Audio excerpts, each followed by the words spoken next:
Skills, competencies and experience for this kind of role.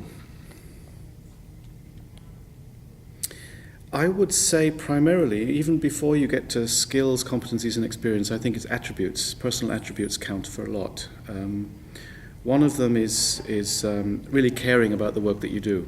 If you don't care about the work that you do, you won't survive in knowledge management anywhere, actually, whether in a consulting role or an internal information management, knowledge management professional role, because it is tough to do.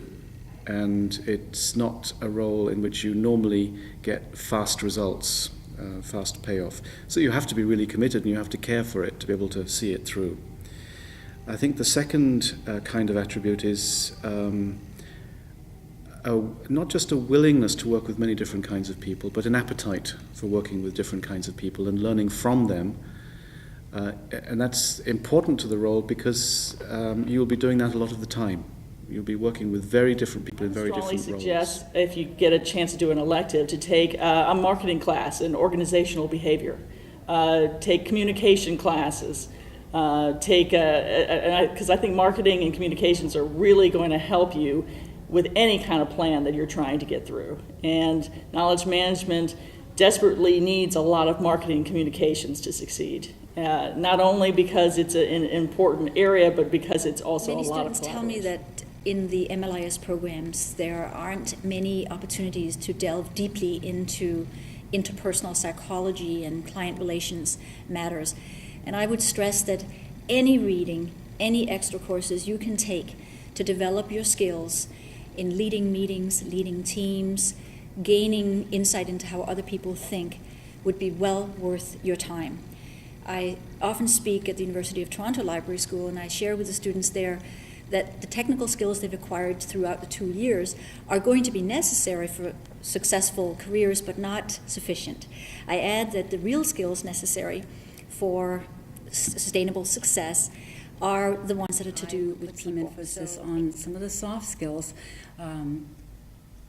management, leadership, marketing, project management are extremely important skills, and just learning how to be innovative and help others be innovative, which is a strategic skill, are extremely important for my role and for anybody entering the information profession, because our roles have become so diverse and because we were required to do so many. We can't sit behind a desk and answer questions.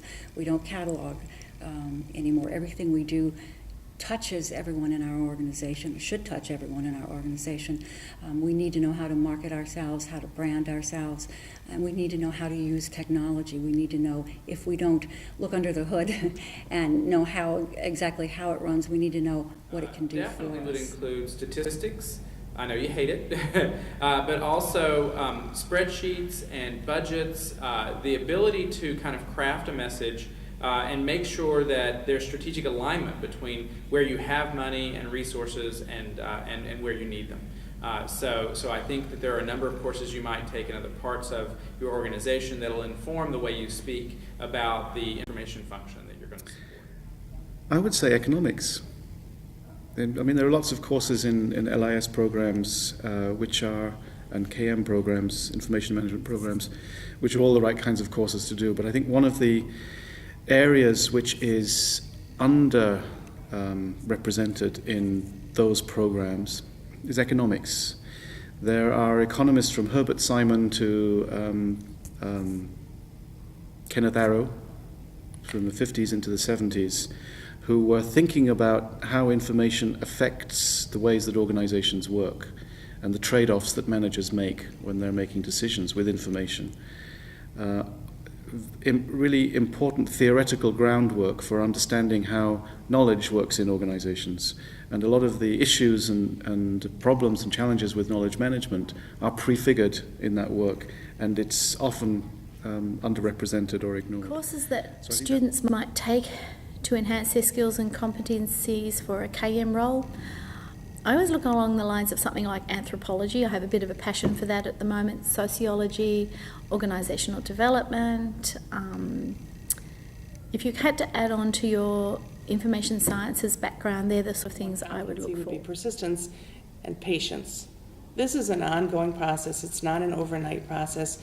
That is sometimes why I think when leadership changes or you lose your champion, you've got a lot of invested effort and time, and that's also what Patrick Lambe was talking about in the process. And you start advancing the cause down a continuum, and then you lose your champion. So I think you have to be able to communicate and sell the concept to more than one champion on an ongoing basis. You have to be able to keep your skills going and learn as many things as you can. Learn in a cross-discipline fashion with people in organizational design, people in marketing and communications, people in systems architecture and information architecture and systems. Learn about networks, learn about technologies. Don't ascribe it to any one particular thing, but know enough to bring the parties together, and more importantly, maybe know what you don't know.